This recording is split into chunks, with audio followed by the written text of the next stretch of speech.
కేదార్నాథ్ యాత్రలో విషాదం నెలకొంది. భారీ వర్షాలతో ఉత్తరాఖండ్లోని రుద్రప్రయాగ్ దగ్గర కొండచర్యలు విరిగిపడడంతో 3 భక్తులు చనిపోయారు. గాయపడ్డ 8 మందిని హాస్పిటల్కు తరలించి చికిత్స అందిస్తున్నారు. చిద్వాసా రూట్లో ఈ ప్రమాదం జరిగింది. ఘటనపై స్పందించారు ఉత్తరాఖండ్ సీఎం పుష్కర్ సింగ్ ధామీ. ప్రమాదంలో భక్తులు చనిపోవడం బాధాకరమని ట్వీట్ చేశారు. గాయపడిన వారికి మెరుగైన చికిత్స అందించాలని అధికారులను ఆదేశించామన్నారు.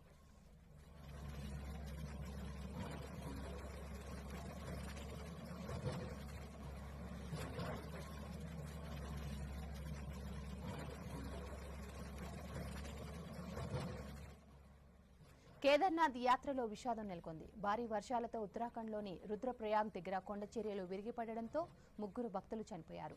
గాయపడ్డ 8 మందిని హాస్పిటల్కు తరలించి చికిత్స అందిస్తున్నారు. చిద్వాసా రూట్లో ఈ ప్రమాదం జరిగింది. ఘటనపై స్పందించారు ఉత్తరాఖండ్ సీఎం పుష్కర్ సింగ్ ధామీ. ప్రమాదంలో భక్తులు చనిపోవడం బాధాకరమని ట్వీట్ చేశారు. గాయపడిన వారికి మెరుగైన చికిత్స అందించాలని అధికారులను ఆదేశించారు.